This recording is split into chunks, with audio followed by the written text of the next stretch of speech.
Welcome to Love Lies Chronicles. There are moments in a man's life when time doesn't slow down. It stops. Not in awe, not in fear, but in revelation. We were sitting at the dining table. It was late. The candles had burned down to stubby wax puddles, and the wine she liked, dry, expensive, imported, sat half drunk in her glass. My food was cold. I hadn't touched it. I'd cooked, cleaned, set everything out. I'd done it to keep the peace. She was on her phone. Of course she was. And I had just asked her something simple. Something small. Hey, are we okay? Her eyes didn't leave the screen. She took a slow sip from her glass, swallowed, and then set it down with precision. Still not looking at me. We're fine, she said flatly. I waited, hoping she'd look up, hoping she'd offer something. A smile, a touch, a sigh. Anything. Instead, she finally lifted her eyes, pinned me with that gaze she reserved for moments she felt powerful or bored. Then she said it. Plain. Unsmiling. You have two choices, submit. Or suffer. I blinked. Thought maybe I misheard. Sorry what? She didn't repeat it. Just leaned back and crossed her arms like a queen on her throne. You heard me. I'm done coddling you. Either do things my way or live with the consequences. I stared at her, mouth half open. She didn't laugh. Didn't soften. It wasn't a joke. I felt it right then. Not rage, not fear, but something else. Stillness. The kind you feel when your gut recognizes something your heart hasn't caught up to yet. This wasn't a fight. This was a declaration of war. She looked past me, already losing interest. Picked up her phone again. You're too emotional, she added with a little shrug. If you can't handle a strong woman, maybe you're not a real man. That was her thing lately. Testing, prodding, issuing commands instead of having conversations. Her tone had changed gradually over the years, until control wasn't just her habit. It was her language. She didn't want a partner. She wanted a subordinate. And she didn't even feel the need to hide it anymore. That night, I didn't sleep. I just sat on the edge of the bed, fully clothed, staring at the far wall. Her silhouette shifted beneath the sheets. She had fallen asleep within minutes, like the day hadn't ended in verbal warfare. But I couldn't shut my eyes. Couldn't shake the weight of those four words. Submit or suffer. The air in the room felt different now. Heavy. Like I had been handed a silent death sentence and was expected to thank her for it. I thought back. Tried to remember the last time she had spoken to me with love instead of strategy. When did it change? Had I missed the tipping point? Or had it been this way for longer than I'd dared to admit? I remembered the first time I turned down a job promotion because she didn't want to relocate. I remembered when I sold my motorcycle, something I loved, because she claimed it made me look unstable. I remembered her laughing when I once cried after my dad passed, and how she told me, men who cry can't lead anything. And I'd absorbed it. Every time. Because I loved her. Because I believed marriage was about sacrifice.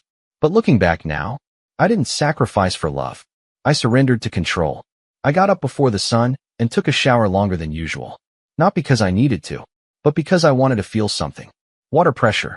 Steam. The reminder that I still existed in this body, still had agency. When I stepped out, she was awake, scrolling her phone in bed. She didn't look up. Didn't say good morning. Didn't ask why I had left the bed. That was the moment I knew. We weren't lovers anymore. We weren't partners. We weren't even friends. I was a subject. And she had crowned herself queen. But that was okay. Because the game she thought she was playing, it was already over. She just didn't know it yet.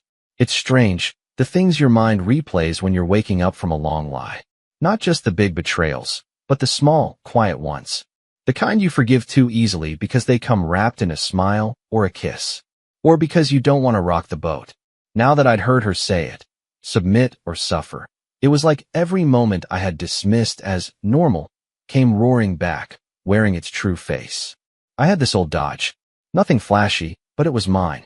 I'd saved for it, fixed it up myself. It was the kind of car you wash by hand because it means something to you. When we got married, she hated it. It's loud, she said. Makes you look like some kind of teenage burnout. You're not in high school anymore, you know. I laughed at the time, thought she was teasing. 2 weeks later, she convinced me to trade it in. Said it wasn't family friendly. I let it go. She got the SUV she wanted. I started biking to work some days to save on gas. Back then, I told myself it was compromise. Now I know better. I got offered a regional management position. Better pay, full relocation package, and a real shot at moving up in the company. She barely let me finish my sentence.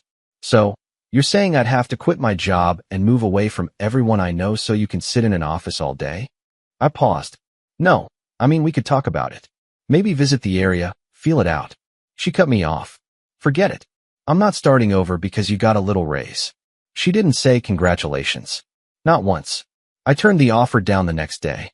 She told her friends. He didn't want the extra stress. This one was harder to admit to myself. There was a time we couldn't keep our hands off each other. Back when touches meant something. When she reached for me without obligation. But over the years, it changed.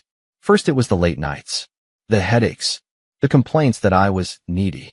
Then the comments started. You always want something.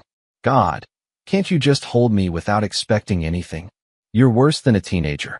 Eventually, I stopped trying. Stopped reaching. Stopped hoping. It wasn't rejection anymore. It was routine. At her sister's birthday dinner, someone asked how we met. Before I could speak, she cut in. I caught him looking at me like a lost puppy. I felt bad for him. Everyone laughed. I smiled too. But it stung. Later that night, when I brought it up, she rolled her eyes. Oh, don't be sensitive. You're lucky I gave you the time of day. And maybe she was right. That's how I felt back then. Lucky. Lucky. That word echoed in my mind now. Twisted. Warped. Like I was some starving stray who should have been grateful to be tossed scraps. But I wasn't starving. Not anymore. Now I was awake. I began to realize something else in those flashbacks. Every compromise I made had cost me something small. A dream. A boundary. A little piece of self-respect. And every time I gave a little more, she demanded more still. She didn't want partnership. She wanted dominance, disguised as confidence. And the worst part? She actually believed she had earned it. Earned the right to tell me how high to jump. Earned the right to weaponize affection, to ridicule, to threaten. Submit or suffer. It wasn't a warning. It was a pattern. One I had tolerated far too long. But not anymore. The man she built her throne on? He was already stepping off the platform. Silently. No announcement. No fireworks. But when I left it behind, when I stopped carrying the weight, she'd feel it. Every inch of it. And for the first time, I wouldn't feel guilty. There's a point where you stop reacting and start planning. I wasn't interested in arguments anymore. Not in tears, guilt trips, or whatever performance she might deliver if I told her what I was thinking. No, she wanted me to submit or suffer. So I decided to show her what my version of not submitting looked like. It started small. First, I changed all my account passwords, email, phone, cloud storage. She never bothered checking, but I wasn't taking chances. Control wasn't just about money or sex in our marriage. It was about access. The power to monitor. To twist details into shame. I had nothing to hide anymore, but I wasn't leaving the door unlocked either. Next came the finances. I opened a new bank account under my name only. Different institution, different branch. I didn't move everything, not at once. Just small amounts. Round numbers that wouldn't raise alarms. A quiet exit strategy, disguised as routine budgeting. Then I checked our credit cards. Every one tied to my income. Canceled or closed. Not dramatically, not all at once. Just enough that by the time she noticed, the damage would already be done, or protected, depending on your perspective. At home, I kept playing the part. Still cooked dinner. Still did laundry. Still smiled when her friends came over and she paraded me like some prop. But inside, the countdown had already started. I also began documenting everything. Her threats. Her insults. Her manipulations. I recorded audio when she was in one of her moods. When she'd ran about how everything good in your life came from me. Or how she could ruin me if I ever left. I saved screenshots of texts, her reminders of what I owed her, what I was allowed to do. Because I knew the moment I stepped out of this house, she'd go from conqueror to victim in a heartbeat. And I wasn't going to be unarmed when that happened. Then I booked an appointment with a lawyer. A quiet, unassuming office on the other side of town. She never went near that area, said it was beneath her. Perfect. The attorney listened while I spoke. Calmly. No drama. Just facts. He didn't blink when I told him the phrase that broke me. Submit or suffer. His expression changed only slightly. Like a surgeon recognizing terminal rot beneath the skin. We reviewed everything. Assets, joint property, liabilities, digital evidence. And together, we began building my escape. In the meantime, I began detaching emotionally. Stopped responding to jabs. Stopped justifying myself. When she said something cruel, I just nodded. When she mocked my quietness, I smiled. That confused her more than anything. Why are you so weird lately? She snapped one night when I barely reacted to one of her usual verbal grenades. I just shrugged. Nothing's wrong. Everything's exactly as you said it is. She smirked like she'd won. Let her believe the illusion a little longer. It would make the reality hit harder. There was one final step. I called my old friend Alex. We hadn't talked much since she pushed me to cut off non-serious people from my life, people who didn't elevate our brand, whatever the hell that meant. But Alex had been a brother to me before she'd ever walked into the picture. I told him everything, and he didn't say much at first. Just breathed out slowly and said, "Took you long enough, man." Then he offered me something simple. A spare room. No strings. No judgment. Just a place to land when it was time. That night, lying next to her in bed, her back turned, body cold as usual, I stared at the ceiling and whispered to myself. Not much longer. I wasn't bitter. I wasn't afraid. I was clear. And there's a kind of quiet power and clarity that control freaks like her never see coming. Some people only notice what you did for them after you stop doing it. She didn't notice the first few cracks. When I stopped reminding her about her car insurance renewal, she shrugged it off. When I forgot to refill her vitamin supplements, the expensive imported ones she always ordered through my accounts, she sighed and muttered something about incompetence. When she needed help setting up her work-from-home presentation, and I said, "I'm sure you'll figure it out," her head turned slightly. Confused, but not concerned. Not yet. The real shift happened on a Friday night. She had invited some people over. A few coworkers. One of her social climbing friends who always made backhanded compliments about our home. I hadn't asked who was coming. I didn't ask what she wanted me to wear. I didn't care. I just set out drinks, kept the living room clean, and stayed polite. The old me would have fussed, tried to be the charming husband she could parade around. The one who laughed at her jokes, even the ones aimed at me. But not that night. That night, I was still. Detached. And she noticed. "Can I talk to you in the kitchen for a sec?" she hissed during a lull in conversation. I followed. She shut the door behind us a little too hard. "What the hell's wrong with you?" she snapped. "Nothing," I replied calmly. "You're acting weird. Why are you being so distant?" I looked at her, really looked at her. And for the first time in years, I didn't feel small under her glare. "I'm just doing what you asked," I said. She blinked. "What?" I smiled, not out of smugness, but out of peace. "You told me to submit or suffer. So I've chosen to let go." She stared at me, mouth slightly open. The silence between us stretched until her expression twisted into a sneer. "Oh, give me a break. You're trying to guilt trip me now." I didn't respond. Didn't argue. Just walked back out to the living room and topped off a guest wine glass like nothing had happened. Later that night, as she sat cross-legged on the bed scrolling through her phone, I sat at the desk nearby packing a small black bag. Laptop. A few clothes. Personal documents I'd quietly removed from the shared drawer. She looked up. "What are you doing?" "Just getting some space," I said, zipping the bag. "Where are you going?" "A friend's." "Alex." Her laugh was sharp, but cracked slightly at the end. "Oh, now you need a man cave to run to? Don't be so dramatic." "I'm not," I said, slinging the strap over my shoulder. "This isn't drama. This is me taking your advice." She stood up now, arms crossed. "So you're just walking out?" "Just like that." "I'm not walking out of a marriage," I said, holding her gaze. "I'm walking out of a dictatorship." Her jaw clenched, but she didn't respond. And for the first time, I didn't feel the silence.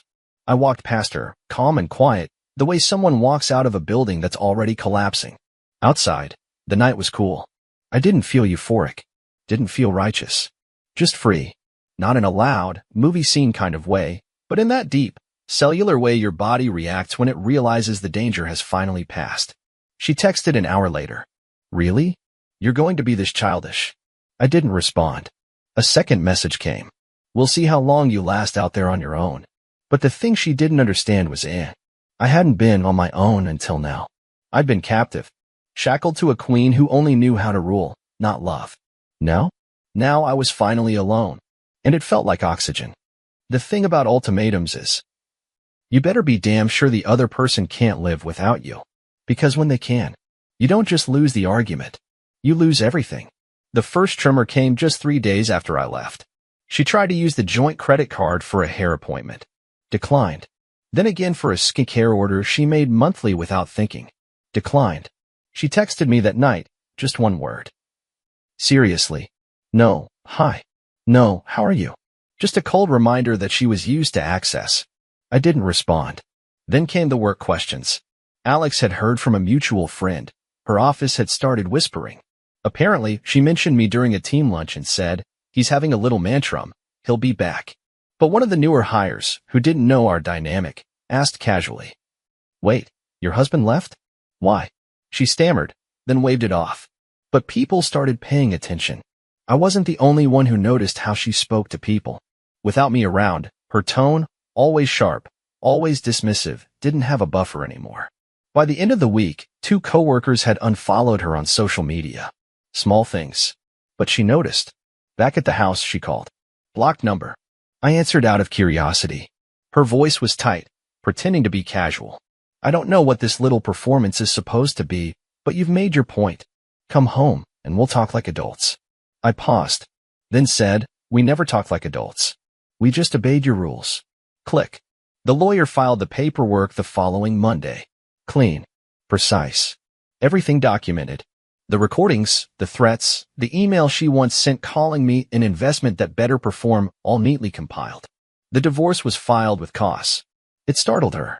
Not because she cared about saving the marriage, but because I had weaponized the one thing she thought only she controlled. Narrative. Now it was on paper. Abuse. Manipulation. Financial exploitation. She had spent years painting herself as the accomplished, composed professional wife. Now there was a legal record that told another story.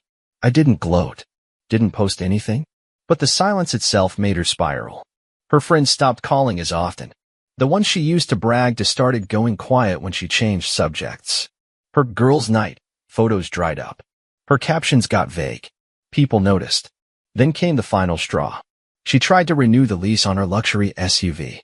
But I had already removed my name from the co-sign and notified the dealer of the pending divorce proceedings. When they asked for her solo financials, she couldn't qualify. The SUV was repossessed a week later.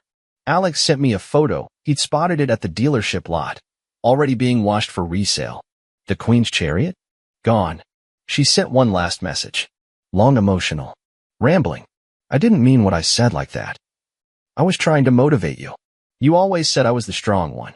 I thought if I pushed, you'd step up. I didn't expect you to give up on us. I read it in silence. She still didn't understand. She thought I left because I was weak. No. I left because I had finally become strong enough not to need her approval. I waited a full day before responding. Just one line. You told me to submit or suffer. You never imagined I'd choose neither. Peace doesn't feel like victory. Not at first. It feels foreign. Like standing in a quiet house after years of walking on eggshells. No tension in the walls. No careful words. No countdown to the next ambush. Just silence. And yourself. The divorce wasn't contested. I think once the paperwork hit her, once the attorney's language made it clear I wasn't bluffing, she realized the power she'd hoarded had vanished. Her only leverage me was walking away without a backward glance. She signed everything. Quickly. No apology. No concession speech. Just a signature at the bottom of her own undoing.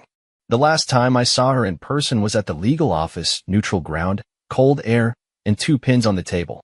She looked different. Not worse, not unkempt, but rattled. Fragile. The mask she used to wear, composure, sarcasm, control, it didn't sit right anymore. She stared at me, searching for something. Maybe regret. Maybe hope. Maybe weakness. I gave her none of it. Not to be cruel, but because there was nothing left to give. Dear listeners, please share your thoughts in the comments, and do not forget to like, share, and subscribe to the channel.